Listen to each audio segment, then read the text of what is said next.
हजारों मनुष्यों में कोई एक मुझे पाने के लिए यत्न करता है। नारी महाचंडी मुक्त केशी बलिप्रिये कुलाचार प्रसन्नस्ये नमस्ते शंकर प्रिये घोर नमस्ते। जय गुरु, जय माँ, जय माँ तारा। अगर किसी सच्चे साधक को देखें और किसी सच्चे साधक के जिंदगी को अगर हम लोग अध्ययन करें, पढ़ें, जानें उनके बारे में, तो हमें यह मिलता है कि उनकी जिंदगी बड़ा विलासितापूर्ण जिंदगी नहीं रही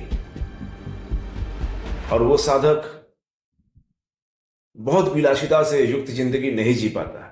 साधक का तात्पर्य यहां पर उस व्यक्ति से है जो अपने लक्ष्य को प्राप्त करने के लिए साधना में रत रहता है। साधक का अर्थ एक भक्त से भी लगाया जा सकता है। जो सच्चा भक्त है और जो अपने उस ईश्वर के लिए जिंदगी जीता है, अपने इष्ट के लिए जिंदगी जीता है और अपने साधन मार्ग में, अपने भक्ति मार्ग में उसे ईश्वर सर्वोपरि है, उस सच्चे साधक की मैं बात कर रहा हूं, उन सच्चे भक्तों की मैं बात कर रहा हूं। चाहे वो भक्त प्रहलाद हो, चाहे वो भक्त ध्रुव हो, चाहे वो भक्त सुदामा हो, चाहे वो भक्त विदुर हो, चाहे वो भक्त सबरी हो, चाहे जितने भी आप भक्तों के लिस्ट को देखें, मीराबाई, श्री चैतन्य महाप्रभु, अगर शाक्त में जाए तो ऐसे बहुत साधकों का, बहुत मातृभक्तों का भी जिंदगी हमें दिख जाता है। श्री कमलाकांत भट्टाचार्य, काली साधक, महाकवि, साधक प्रवर रामप्रसाद सेन। इस तरह से अगर हम देखें तो साधकों के जितने भी नाम आ रहे हैं, भक्तों के जितने भी नाम आ रहे हैं, जो ईश्वर को प्राप्त करने के लिए अपनी इष्ट देवता के लिए सारा जिंदगी निछावर कर दिया, उनको जीवन में मिला क्या? उनको जीवन में परमार्थ मिला, लेकिन भौतिक सुख सुविधा का अभाव उनके जीवन में रहा। या यूं कह सकते हैं कि कई प्रकार का कष्ट उनके जीवन में आया और स्थितियों के हिसाब से, दिन काल समय के हिसाब से उन साधकों को जो मूलभूत चीजों की जरूरत थी, किसी को सम्मान, किसी को पैसा, किसी को धन, किसी का परिवार, इन सभी से उनको निराशाएं मिली। तो कहने का अर्थ है, बहुत लोग इस बात को पूछते हैं, यह प्रश्न हमेशा जनसाधारण के मन में जागृत होता है और आज के दौर में विशेषकर कि मैंने तो माता का भक्ति किया, मैंने तो प्रभु का सेवा किया, मुझे क्या मिला? यह सेवा, यह भक्ति, यह प्रेम जो हम कर रहे हैं ईश्वर के प्रति, यह करने के बाद जो जीवन में कष्ट आ रहा है, यंत्रणाएं आ रही है, अवसाद मिल रहा है, इसके देखा जाए तो दो कारण, दो पहलू हो सकता है। एक हो सकता है कि आप सही ढंग से नहीं कर रहे हैं, हो सकता है कि आप बहुत ही गलत ढंग से उसका प्रयोग कर रहे हो। साधन चक्र में आप उचित अनुचित का ज्ञान नहीं रखते हैं। और दूसरा जो कारण है, दूसरा पहलू है कि आप एकदम सटीक रूप से साधना कर रहे हैं, एकदम सही और उचित विधि से भक्ति कर रहे हैं। आप रम चुके हैं ईश्वर की भक्ति में। इन दोनों को ही जीवन में कष्ट मिलेगा। और कष्ट किसको नहीं मिलेगा? जो माया में मोहित है, जो भौतिक सुख संपदा में भोग रहा है जिंदगी। बातों को पूरा समझने के लिए मेरा इस वीडियो को पूरा देखें, पूरा अंत तक देखें। आधा अधूरा मेरा वीडियो को देखकर आप किसी विशेष निष्कर्ष में ना पहुंच जाएं। मेरी बात को समझे। श्रीमद् भागवत गीता में भगवान श्री कृष्ण कहते हैं, 7वें अध्याय में जाए, न मांग दुष्कृति नो मूढ़ा प्रपद्यन्ते नराधमः मायया अपहृत ज्ञाना आसुरंग भावमश्रिता। इसमें श्री भगवान कृष्ण कहते हैं, हे पार्थ, माया के द्वारा जिनका ज्ञान हरा जा चुका है, मतलब माया के द्वारा जिनका ज्ञान हरण कर लिया गया है, ऐसे आसुरिक स्वभाव को धारण किए हुए मनुष्यों में नीच दूषित कर्म करने वाले लोग मुझे नहीं भजते हैं। तो भगवान कृष्ण का कहने का तात्पर्य यहां पर यह है कि जिन व्यक्तियों का माया बुद्धि हरण कर ली, उन्हें उचित और अनुचित का कुछ ज्ञान ही नहीं है, ऐसे पुरुष जो माया के जाल में उलझकर अपने कर्म विपाक बंधन में बंध चुके हैं, वैसे लोग जो आसुरिक प्रवृत्ति को धारण किए हुए हैं, वे सदा नीच और दुष्कर्मों में लिप्त रहते हैं। और ऐसे लोग उस परम भागवत तत्व को नहीं समझ पाते।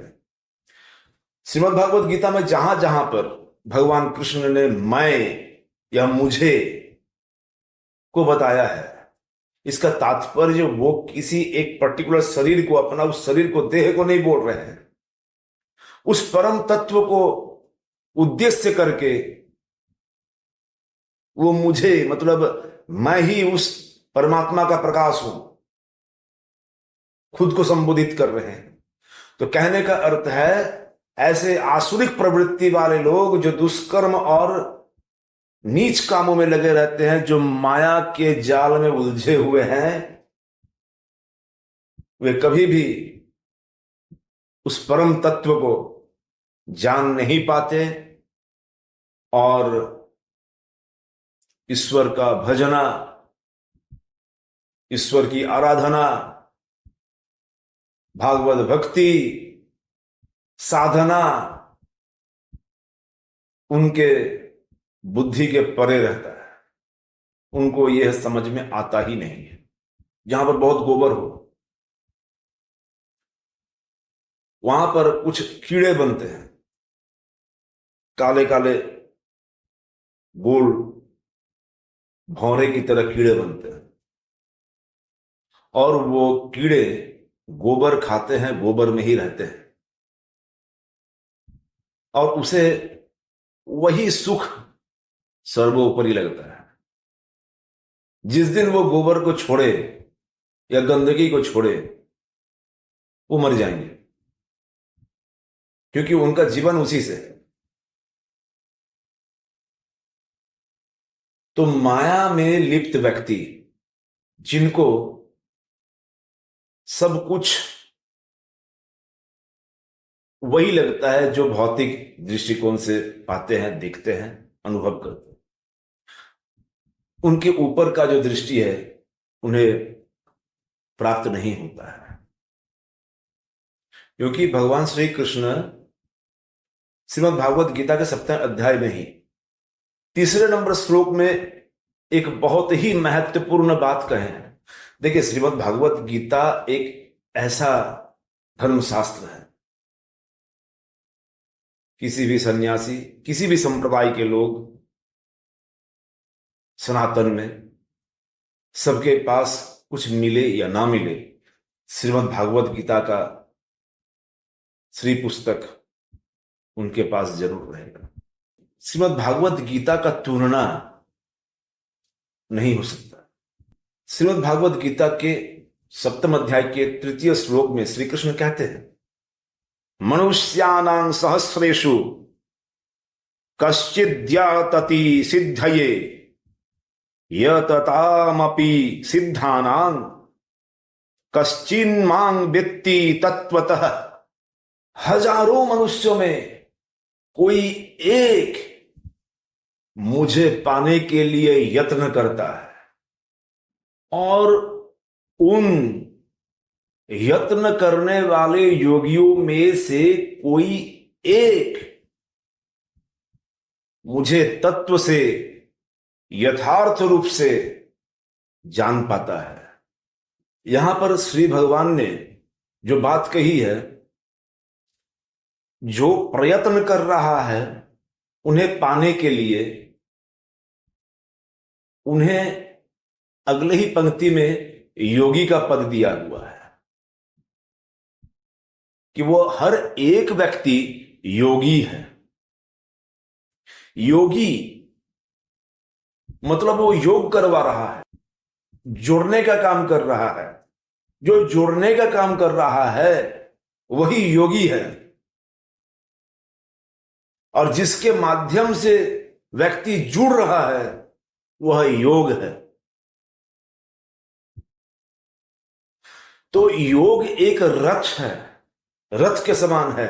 योग एक वाहन के समान है, जिस पर बिना चढ़े आप अपने आराध्य, अपने परमार्थ, अपने इष्ट के द्वार तक नहीं जा सकते हैं।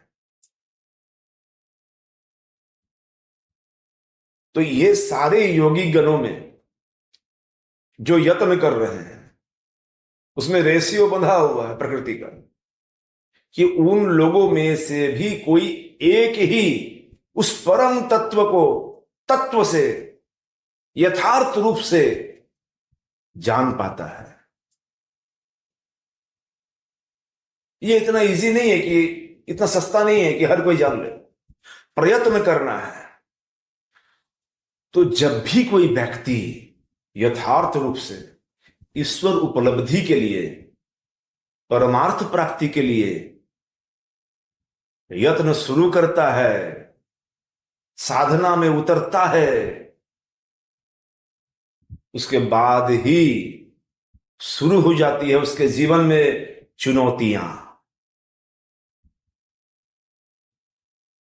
एक एक करके उसे तोड़ा जाता है। उसी जीवन में उसे बार बार आघात किया जाता है। उसके अपने उसे खड़ा रहने लायक नहीं देते। माहौल बिगड़ता जाता है,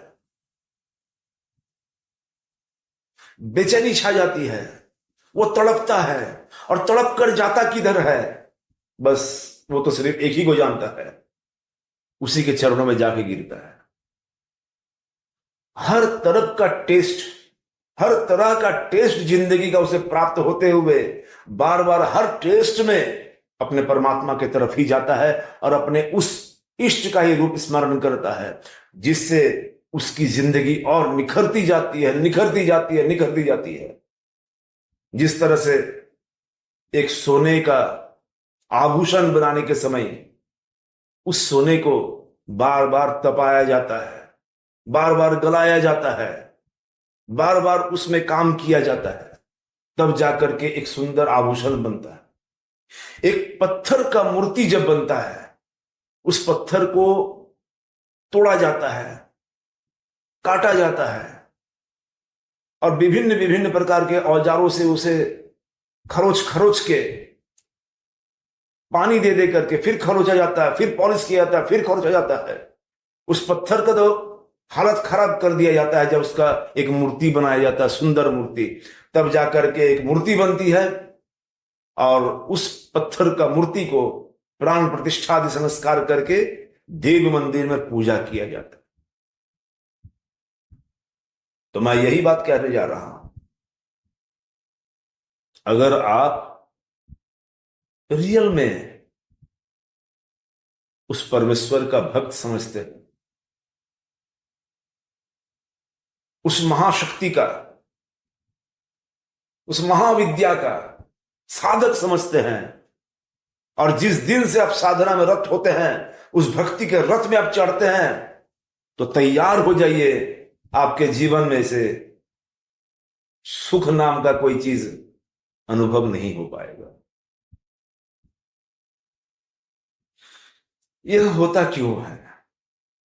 हमारे शास्त्रों में अगर देखा जाए, खास करके तंत्र शास्त्र में जिन 6 कर्मों का चर्चा मैंने किया, जो भी क्रियाएं उसमें की जाती है, यह मैंने बार बार बताया कि बाहरी जगत और आंतरिक जगत।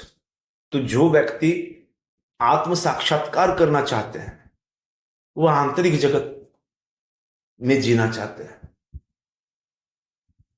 बाहर भी प्रकृति है, ये अंदर भी प्रकृति है।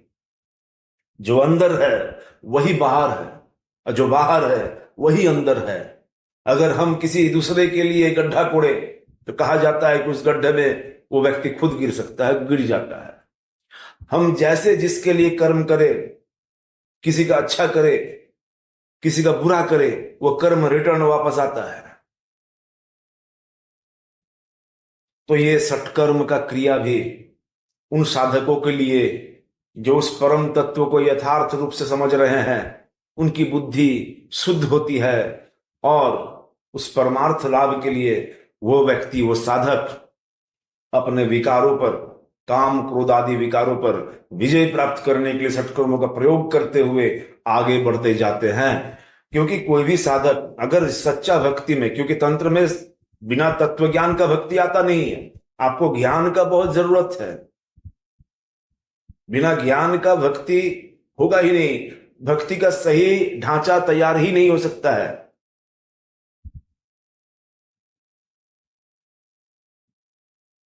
तो एक तंत्र साधक या कोई भी भक्त जब ज्ञान को प्राप्त करे अपने गुरु से, गुरु भी निष्पक्ष होना चाहिए,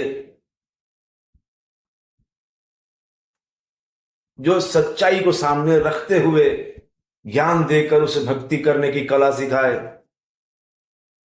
तब वो आगे जाता है, आगे बढ़ता है और अपने साधन क्रम में ईश्वर उपलब्धि के लिए आगे बढ़ता है। एक साकाम भक्ति और एक निष्काम भक्ति, दोनों प्रकार की भक्तियां हैं।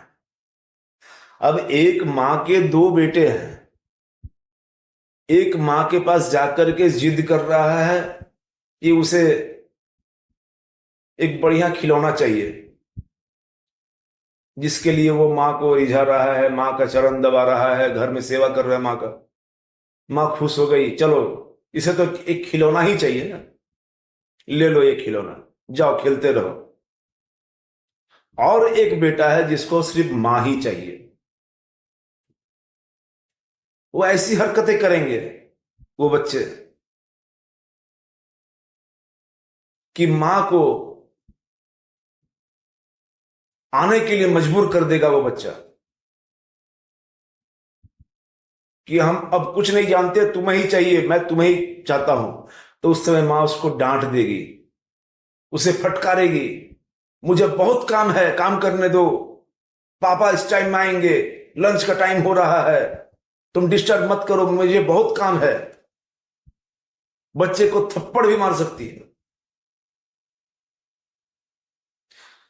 उस बच्चे को चॉकलेट्स देगा, खिलौना देगा, लेकिन वो बच्चा मानेगा नहीं। मां तुम आओ मेरे पास, मैं तुम्हारे गोदी में बैठूंगा।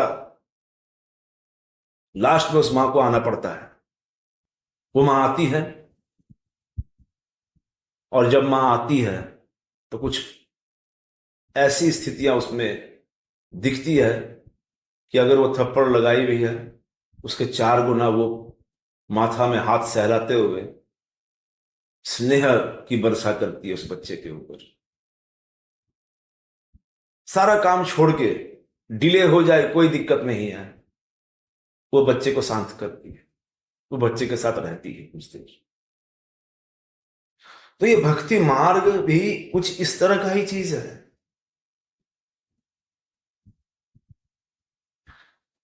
ये जो कष्ट जीवन में मिल रहा है ना, ये कष्ट हमारा पिछले कई जन्मों का अपना ही किया हुआ कर्म का फल है। जब हम भक्ति के रथ में चढ़ते हैं, एक सही सच्चा भक्त बनने का प्रयत्न शुरू हो जाता है, एक सच्चा साधक बनने का प्रयत्न शुरू हो जाता है। उसी वक्त आप योगी बन जाते हैं, और उसी समय आपके द्वारा किए हुए कई प्रारब्ध के कर्म आपके सामने खड़े होते हैं। वो कचड़ा, वो गंदगी उभर के बाहर आती है। जब पहले या आज भी कुआं कोड़ा जाता था, तो पहले गंदा पानी ही निकलता था या निकलता है। धीरे धीरे वो पानी साफ हो जाता है। उसी प्रकार एक बात अब जान लें, क्या आपको माया की जरूरत है? अगर माया के पीछे आप हैं, इस मोह पूर्ण जगत के जंजाल में, जाल में आप सुखी हैं, तो अभी आप उस परमार्थ से बहुत दूर हैं, उस तत्व ज्ञान से बहुत दूर हैं। आपका जीवन विलासिता पूर्ण, सुखी संपन्नता के साथ आप जिंदगी जी रहे हैं। आपको अभाव करने के लिए जीवन में, आपको गरीब दरिद्र बनाने के लिए, या आपको अरबपति करोड़पति बनाने के लिए यहां पर भगवान का कोई रोल नहीं आ रहा है। उस परम तत्व का कोई क्रिया नहीं दिख रही है, क्योंकि वो कर्मों के बंधन के ऊपर है। वो कर्मों का निर्माण करने वाले स्वयं परामुक्ति स्वरूपा, वो किसी बंधन में नहीं है। ये जो सुख दुख अपना पराया जो भी है, मिलना बिछड़ना, ये आपके मन में गोथा हुआ है, और ये उभर के निकल रहा है, क्योंकि इसके पीछे आपका ही अपना कर्म फल प्रारब्ध बन के आपका नसीब में छपा हुआ है। ये कर्म फल आपको भोगना ही होगा, चाहे मैं हूं या आप हो। कर्म का फल से कोई नहीं बच सकता है,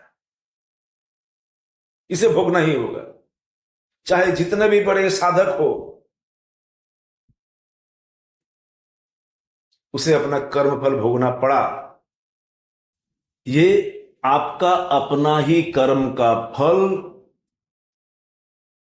निकल के आपके सामने आ रहा है। आप जिनकी उपासना कर रहे हैं, वह एक विद्या का रूप है, जो हर प्रकार के अविद्या के बंधन को काटेगा। आप जिनकी उपासना कर रहे हैं, वो परमार्थ तत्व है।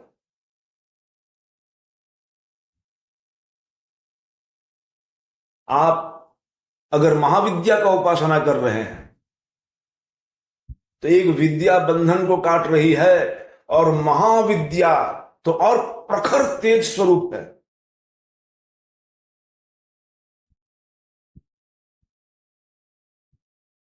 काली, तारा, छिन्नमस्ता, बगलामुखी आदि इन सभी महाविद्याओं की साधना में जो साधक उतर रहा है, उसका जीवन और ज्यादा कष्ट रहेगा।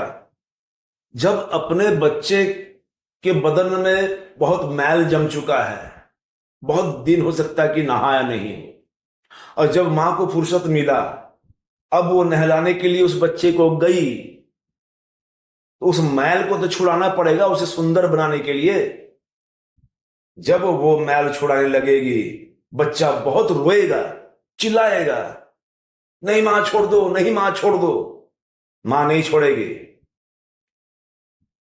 उसे रगड़ के साफ करेगी, और जब वो स्वच्छ हो जाए, उसे फिर पाउडर क्रीम वगैरह लगा के सजा के सुंदर बना देगी। तो ये महाविद्याएं जो है, ये जो भी साधक महाविद्या का साधना करेगा, वो महाविद्या उसे रगड़ मांझ के सुंदर बनाएगी। जितना कर्म विपाक बंधन में आप थे, उन सारे बंधनों को वो कुतर कुतर के काटेगी। इतना इजी नहीं है कि मैं काली तारा छिन्नमस्ता बगलामुखी सबको सिद्ध करके पॉकेट में लगे घूम रहा हूं। ये वो सब बोलने की बात है।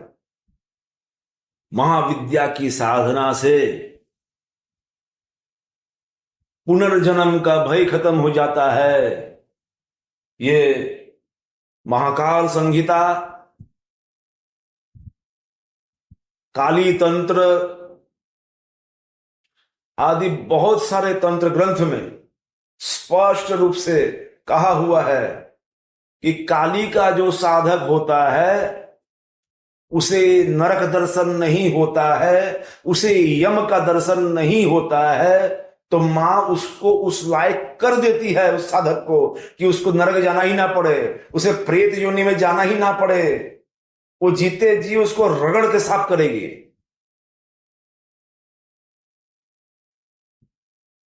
अगर है हिम्मत, तब काली का साधना में उतरिए, तब 10 महाविद्याओं की साधना में उतरिए, तब मीराबाई जैसा भगवान कृष्ण की साधना में उतरिए,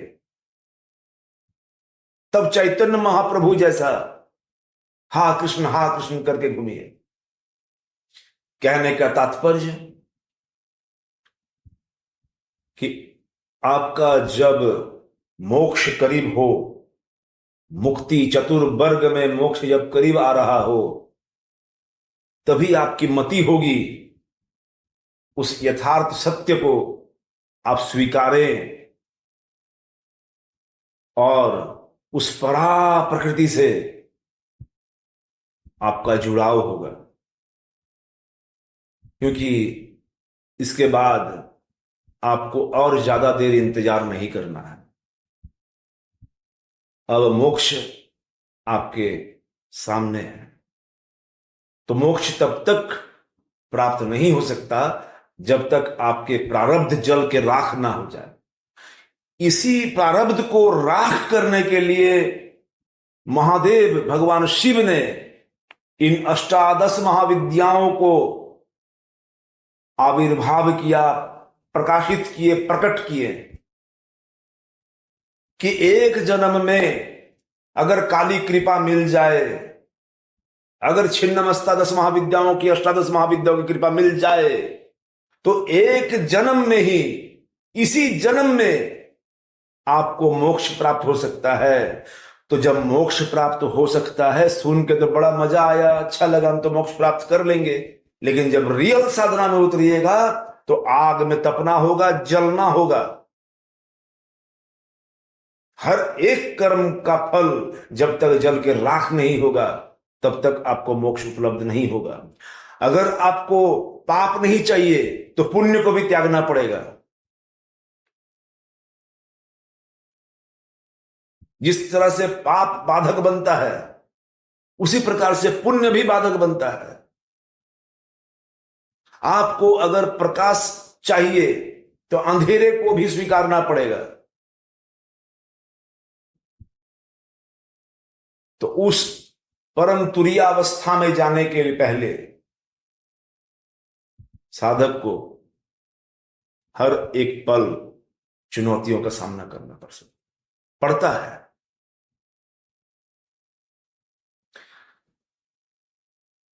एक बार आप जरूर साधक रामप्रसाद का जीवनी को देखें, या जो भी ऐसे महापुरुष हुए जिन्होंने उस परम शक्ति को, अपने ईश्वर को उपलब्ध किया, प्राप्त किया, उनकी जीवनी को पढ़ के देखें। कितने घंटे वो लोग एसी में बैठे हुए थे, कितना फंड जमा किए थे,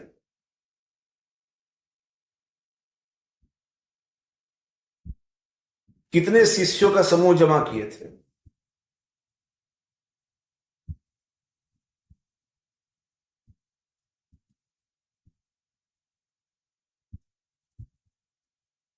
यह वह अवस्था है जिसको प्राप्त अगर करना है तो अपने साधना के स्तर पे जाते जाते जाते जाते एक ऐसा स्तर आएगा जहां धर्म और अधर्म का भेद मिलके एक हो जाएगा, जहां अपना और पराया मिलके एक हो जाएगा, जहां पर ऊंचा और नीचा मिलके एक हो जाएगा,